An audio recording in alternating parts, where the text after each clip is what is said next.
Hello once again, Monster Hobbies Model Car Garage Mechanics. Welcome back to another exciting episode of the Monster Hobbies Model Car Garage. Today we're going to do yet another unboxing video, and I'm going to dedicate this video to Steve, the model car minion. So get a good cup of whatever you like to drink and get it in your nice minion cup, because we're going to go down and take a look at the Revell Jeep Rubicon. Now, the reason why I am shouting out the model car minion is because he has just recently built one of these kits. So I'm going to unbox my version of the kit. And if you want to see his build, check out his channel. I'll leave a link in the description below. It's a real good one. You'll like the colors. All right, now let's go down to the bench and see what's in the box and have a little bit of Minion Banana Ale. Introduced in 2003, the Jeep Wrangler Rubicon was a fully luxurious off-road vehicle. Here, Revell has made this awesome 1/25th scale plastic model kit for ages 12 and up. It's a skill level 4. Now, Revell is using a 5-level skill set for these model kits. So this one being 4, it's as close to a 5 as you can get. So a lot of detail and new parts, as it says on the front of the box. The side of the box highlights the different views of our Jeep Wrangler Rubicon. Here you can see the front 3/4 and the rear 3/4 shot. And then we have more details of the undercarriage and the engine, as well as the front fog lamps and the rear spare tire in the back, as well as some of the checkerboard plate. Again, a really cool looking model and a lot of fun. On this side of the box, we get the features. So the length of this model kit is 6.25 inches. You have 92 parts inside. It is molded in white and the decals are water slide. And over here we have the Revell paint colors, which of course you can also find for testers. The basic colors are aluminum, blue, flat black, dark flat gray, gold, semi-gloss black, silver, steel, transparent red, and turn signal amber. This model kit was made in 2020 by Revell. So what's inside the Jeep Wrangler Rubicon? Well, let's remove the lid here and take a look. So there it is. What we have is confronted with a nice set of clear plastic.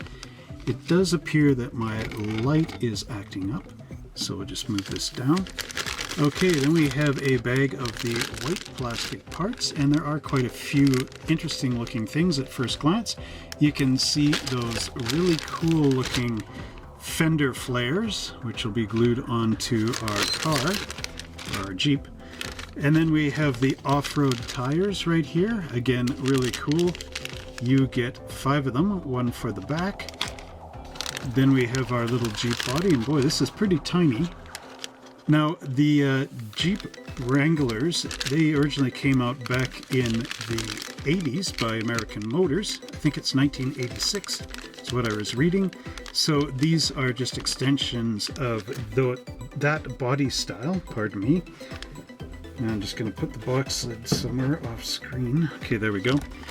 One thing I noticed right in here is the bag contains some little spring coils, which will go in the suspension, I do believe, but we will find out as we go along here. Next up, we have the bag containing the chassis and the engine. Again, it looks really great. Ah, there we go. Just moved my viewfinder. Now it looks like the right lighting. Looks really dark when you have it at the wrong angle. Okay, anyway, carrying on, we have just a little tiny bit of chrome, the mirrors, and looks like the headlight bezels in the back. And then here we have our wheels. And these are very early 2000s looking, even into the 90s style. But again, really cool stuff. Then we have our instructions, which we will look at next, followed by the decal sheet, and I will do the big reveal at the end of the video, so stay tuned for that. Next up, let's take a look at those instructions and then move on to the parts. Here we have page 1 of the instruction sheets for our 2003 Jeep Wrangler Rubicon. Ah, good thing I said it was 2003 because I was right. It doesn't say on the box, but it does in the instructions.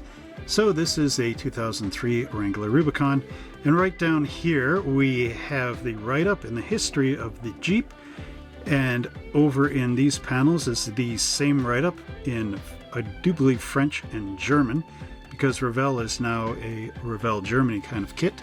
So let's take a look at our next pages. In the first few pages of this model kit, we have all the different paint color callouts and some of these symbols that we will see as we are building the kit, like repeat 2 times, 4 times, repeat procedure, and those kind of different symbols.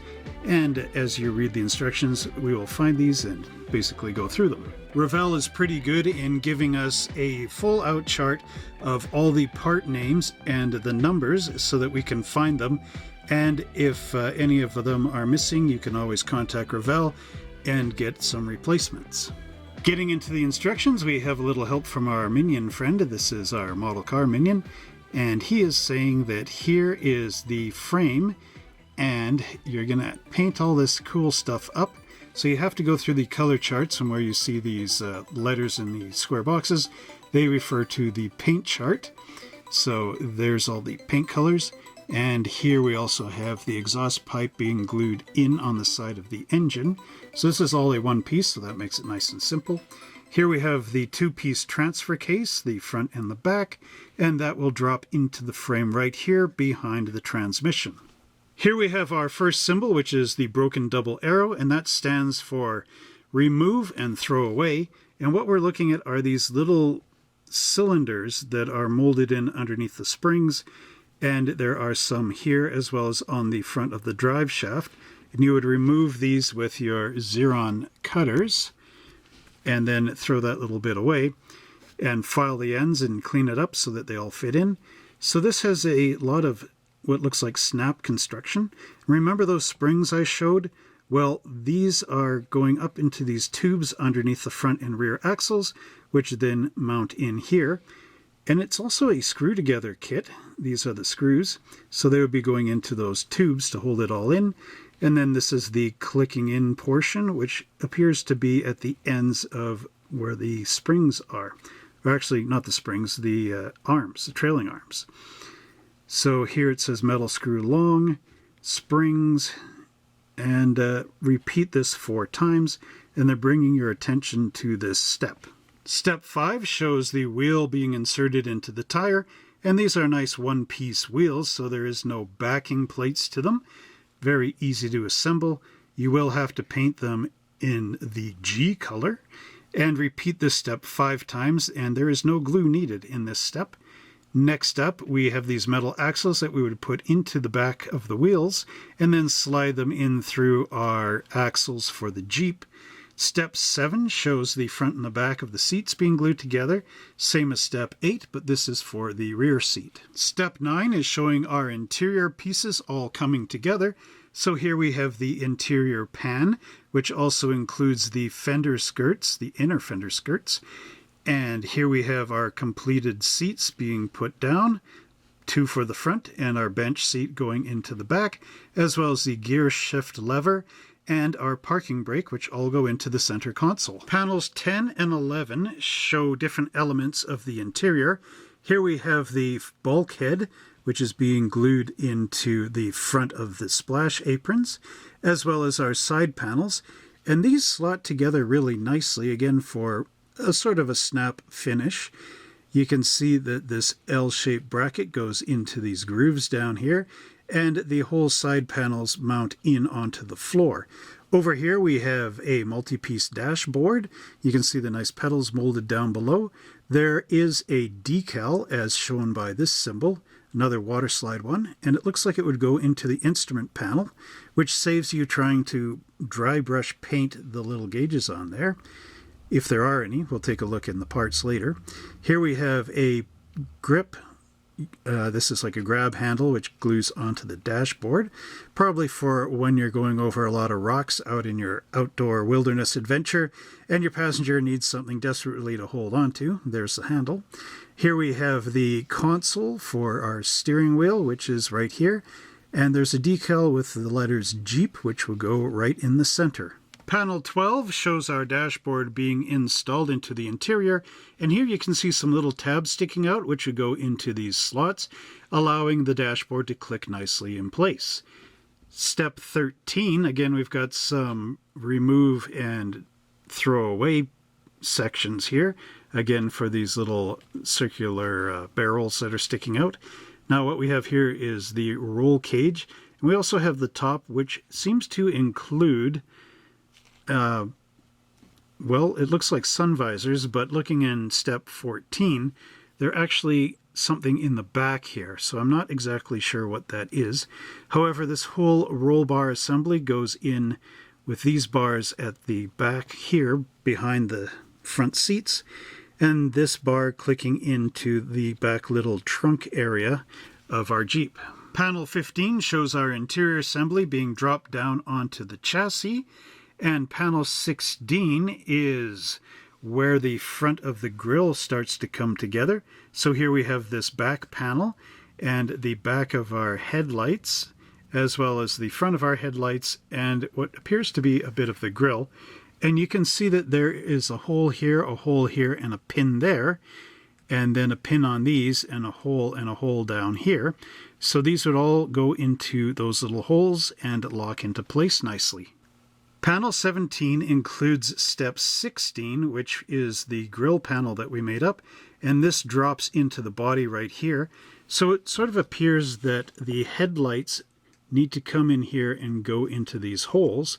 So you might have to try to tilt this a little bit forward in order for that to happen, and then lean it back. And this U-shaped piece fits onto this little pin down here. And then for our windshield, you can see these tabs that come out with the holes in them, and your windshield will drop into the windshield frame and be held under the hood by these little tiny pins. Now it appears to me that this model kit does not have an engine, because otherwise there would be a big step of us putting in the firewall, master cylinder and all that, and building up an engine, but it's not there. So instead what we have is step 1 being the chassis and the interior, and then our body loops in through here. There are some little holes and slots in the back of this panel, which there should be tabs at the back of this body, and the tabs go into the slots and the front drops down, and these are little screw mounts in here, so they go into those holes. And up here we see how that roll bar comes in. So it's almost like the body goes down here and is a little bit forward, and then you push this into the frame up top, or possibly the other way around is to have the body slip back.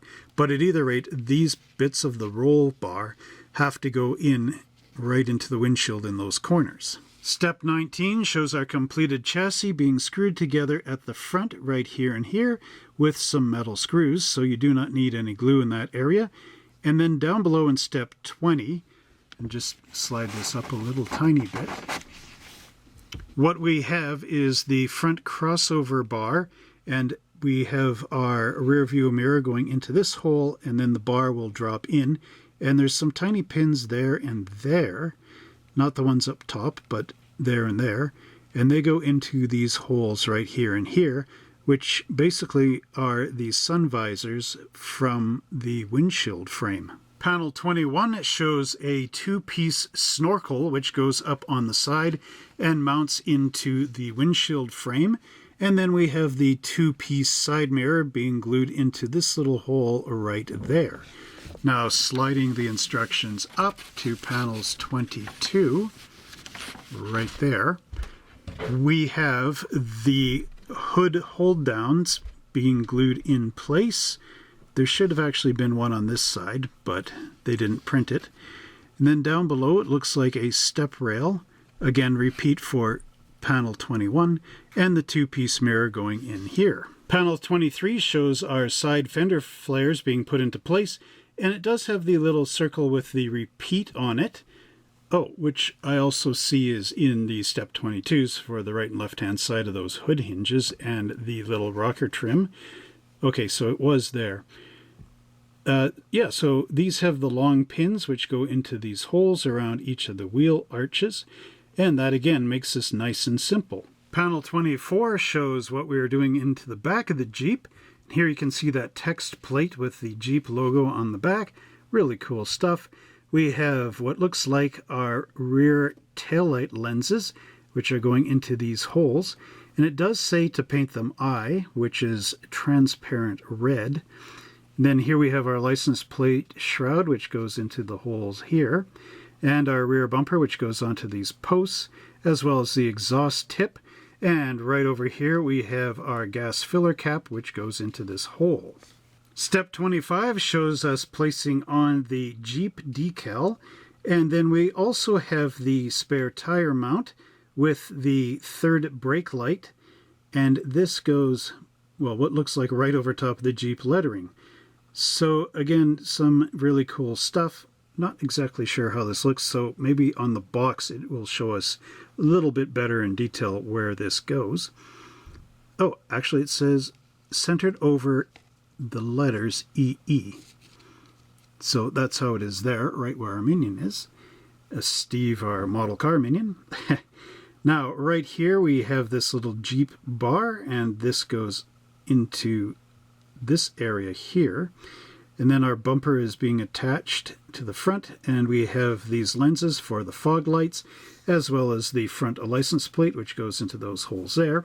Then we wrap up the model with our windshield wiper blades, and they will come down in here. And we also have our turn signals, and these would be painted with some amber. And then we have our door handles being glued onto the side of the car. So this Jeep has a lot of really cool little details, but still has a almost semi-quasi snap-together feel to it. So it makes it really easy to assemble the kit, but gives you enough detail to really decorate it out. Our final panel is the decal application, and here you can see a lot of cool things like the Rubicon right across the front windshield, and then down here we have some license plates, as well as a bunch of bumper stickers, and then our Rubicon decal here, and a few going on here, as well as this Jeep logo. So again, it makes it nice and simple to decorate it as the factory stock version of the Jeep Rubicon. Here we have some really cool options in our decals. You can also build this as a beach lifeguard Jeep with the lifeguard decal across the windshield. We also have our red cross going onto the hood, and the beach patrol decal with the red cross, as well as the medical symbol, and the lifeguard decal, and our previous Jeep decal, as well as this one up here on the fenders.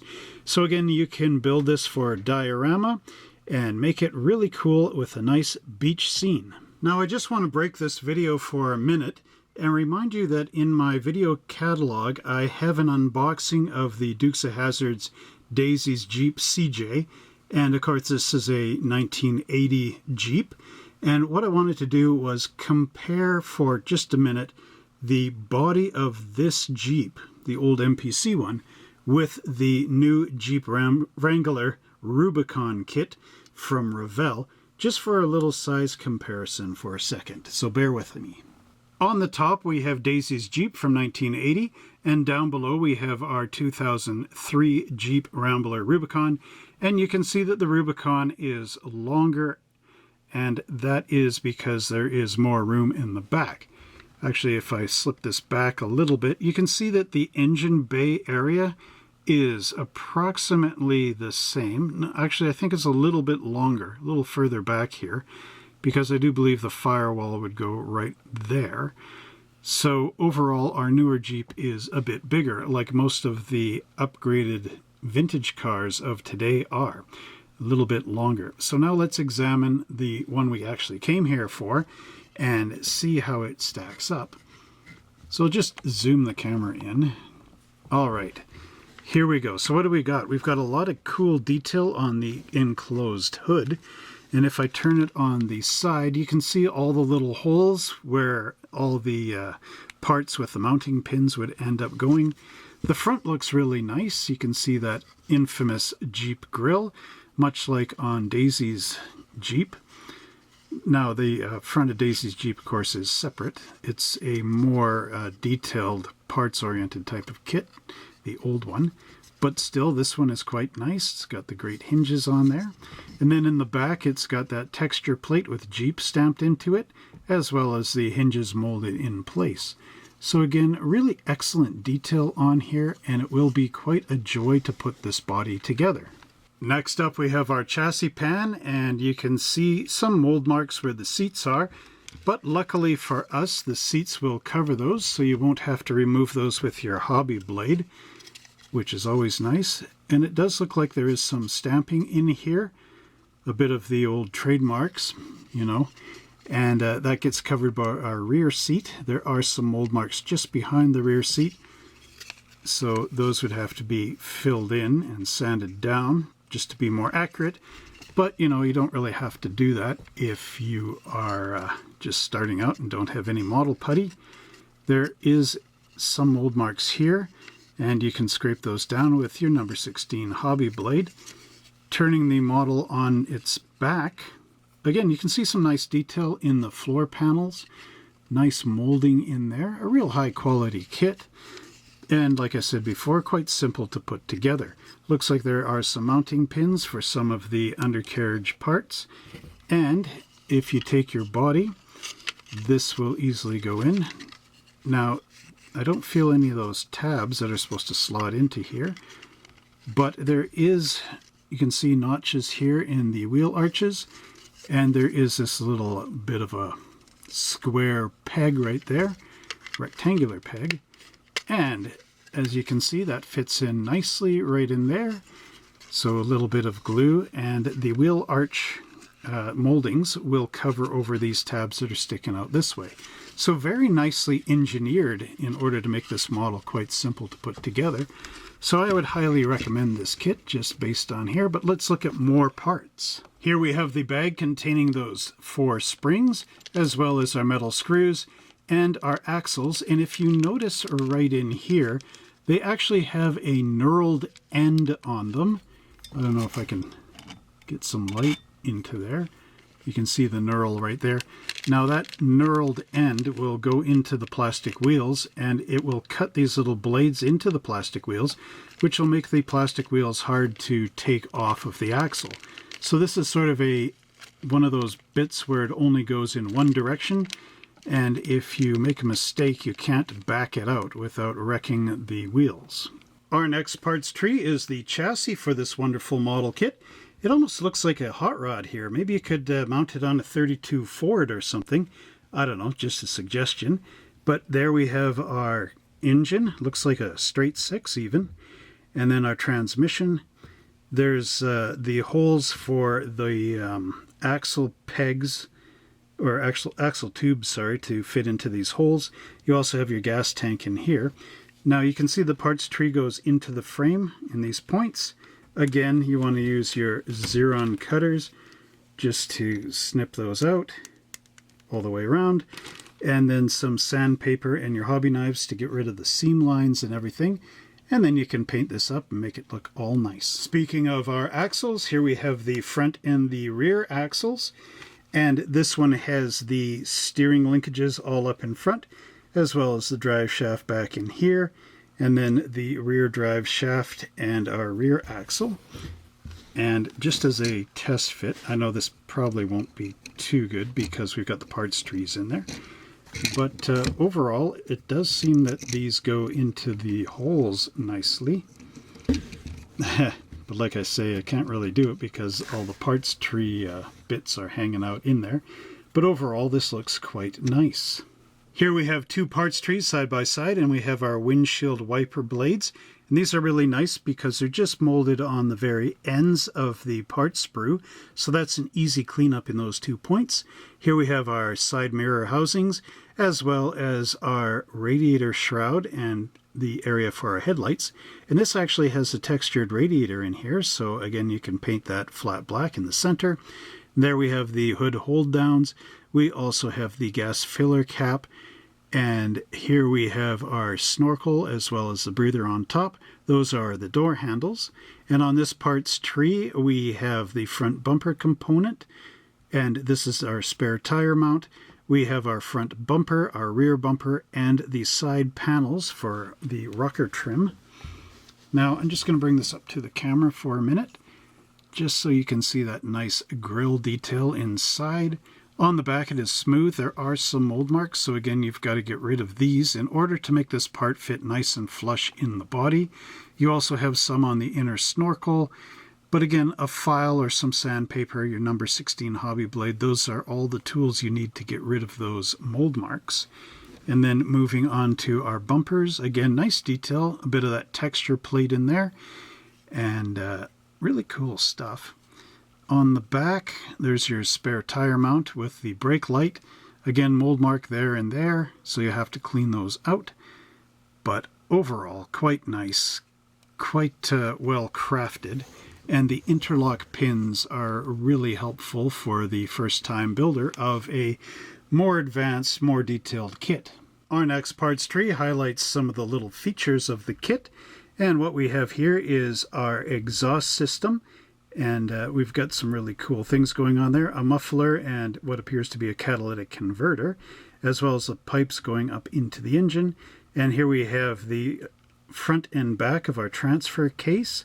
We also have our license plates in here and our gear stick lever, as well as our parking brake lever, which this one looks like it's actually snapped over in the parts tree, so hopefully it's going to be all right. And we also have this little bar here, and that is the front of the roll bar system. Bringing it up to the camera, you can see the wonderful detail in here. Very nicely done. The transfer case will glue together front and back. We also have this little panel right there. But again, the detail is quite nice, and this should be a fun kit to put together. Here we have our interior panels, and again, wonderful interlocks on all of these components. There we have the hook to go into that front bulkhead. We also have a notch in the rear fender arches, and the open pockets here. Again, a nice detail. There's our steering wheel as well as that grip, and our center console, our steering column. It's our steering column. Why am I calling it a console? I don't know. Anyway, yeah, those map pockets are open, so if you're into detail, you can print up some tiny maps off of your computer and then stuff them into these side pockets. Again, wonderful work. Some mold marks on the back, but a bit of sandpaper will take that off. Let's take a look at that steering wheel. Beautiful. Flat area, but of course you're going to put your Jeep lettering on there. Actually, it looks like it does have the raised lettering down there. I don't have my reading glasses on, so I can't really fully see that. But overall, it does look quite excellent. These two parts trees showcase our seats. So here we have our left and right hand seats, as well as the rear bench seat and the seat back. Again, excellent work. Look at the upholstery patterns on there. Very beautiful stuff. And on the back, we actually have some sunken in areas which will fit nicely into the seat backs and the seat fronts so that they mate together pretty nicely. Again, wonderful stuff. Oh, I'm looking at this from the bottom. So here's these little slots, and on our floor pan, remember they stuck up so they would interlock into the seats to hold them down. So again, a nice press fitting and very minimal glue needed. In fact, you could even put some liquid glue in there and I'm sure it would do the trick. Here we have our Jeep dashboard, and again this is quite big because it's going to have airbags and all that sort of thing in it, whereas a Jeep like Daisy's would actually be quite narrow in the dashboard. And then we have that front bulkhead. So again, looking really good. You can see the stereo system in here and the fresh air vents on the top as well as on the sides. Wonderful work. The instrument gauge panel here is completely flat, so that'll allow the decal to sit in nicely. Mold marks in the back, but I don't think you need to remove these. Maybe not even in the bulkhead, because the hood doesn't open, and this would be mounted, you know, up against the plate like that, so no one's going to be able to see inside for those mold marks. Now, one thing I will bring out is when you glue this together, always remember to scrape the paint away from the glue contact surfaces on both, like, let's say the side of the dashboard and on the holes here in this zone. Just in that little circle area, you want to make sure there's no paint. So when you do glue this together, even though this clicks in and locks, a little bit of liquid glue won't hurt anything once they're locked together. But you want that plastic to plastic so that the two pieces of plastic weld together and there's no paint barrier in the middle, which will make your parts fall off. Our next interior parts tree is the roll cage assembly. And I know from looking at this, it's very hard to tell what's going on. But here you have the pipes going down and down. And you remove the barrel here and remove it from the parts tree in those areas. Same as on the other side. Looks like there's quite a bit of flash on here. And flash is when the two mold pieces, the mold is like this, and they put plastic in between. So imagine the parts are like that. So they put plastic in, that's what all the runners are for, so it runs around inside the mold and gets plastic everywhere, molten plastic. Then when the molten plastic dries, they pull it out of the mold. Now where the flash is coming in, this little transparent bit of plastic over the top, that means that in that area the mold is not completely tight together like this. It's got a bit of a gap like that. So when the plastic gets squeezed through, of course it oozes into the gap, and that's where the flash comes in. And usually there's a thick, horrible seam line going along here. So you want to remove that with your hobby blades on the seam lines. And, well, this area you're actually cutting off there. But again, you want to clean all this up so it looks like a nice tube and doesn't have a seam line running all through it. On this parts tree, we have our fender flares, both front and rear, and we also have this panel that I thought these were sun visors, but it turns out they're not. And now I know what these pieces are. If we turn this upside down, you'll see these funny little bits under here. Well, those are speakers. So this is your stereo system, which is actually sitting up in the Jeep up in the top, you know, mounted like this with these speakers pointing downward. So that's pretty cool. I didn't know Jeeps had such a setup. So here's our front fenders, and that's the little area where you put the decals. So those are basically side marker lights. Again, very simplistic, but very nice. You can see the long pins, which are all going to go into the body in those holes. So again, makes it easy for the beginner model to put together, but enough pieces for the intermediate modeler to enjoy. This parts tree contains our 5 wheels, as well as this little interesting piece. I think that's the tailpipe extension. Could be mistaken, of course. But this parts tree is interesting. It's actually a little stand. And you got 3 legs. It's 1, 2, 3. So that's an interesting way of making a parts tree. You are, of course, going to cut the wheels off of here. Now, if you look at the wheels, they're actually bladed right across there, and that is to help the wheels sit into the tire.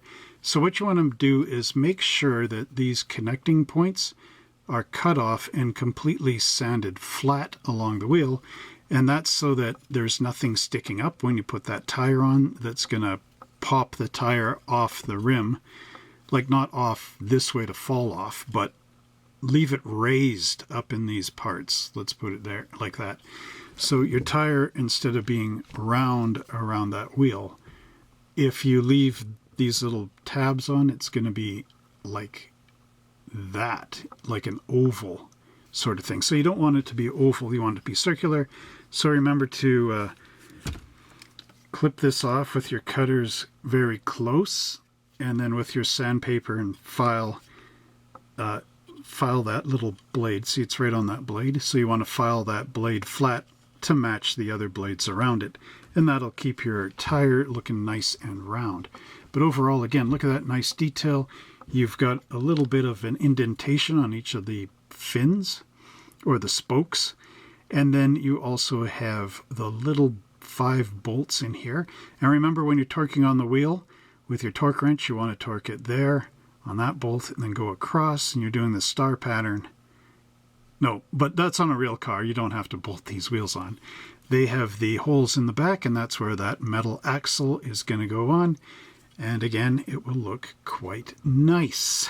Once again, we have this interesting stand system on our chrome parts tree, but that's really good because you don't want your chrome parts tree to be flat, because then it can scrape up against other parts trees if they're not in the bags like they are not now. So having these is really nice. Actually, I wonder, you think that peg would, yep, interlock right into those holes. Hey, look at that. That matches up quite perfectly. That's like Johann stuff of the 60s. That's pretty neat. Except this is a little bit better than the Johann ones, because I could never figure out once you pull the Johann ones out of the box. Johann had a stacking system like this so that the parts didn't touch and scrape. But like once you took that system apart, you couldn't figure out which parts tree went back together in what order. So I could never get them back in the boxes.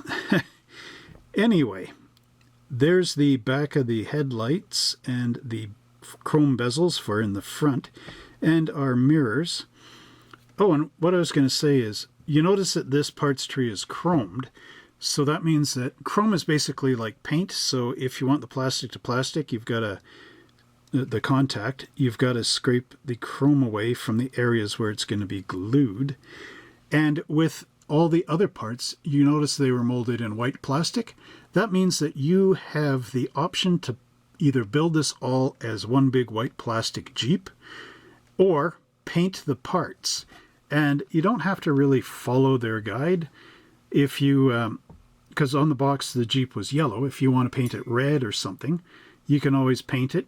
I would recommend finding the Chrysler or Jeep paint color code if you want it to be accurate to the Jeep. Or you can always opt to paint it your own colors, like maybe pink and black, for example. I'm not sure who might have done that, but that would be kind of cool.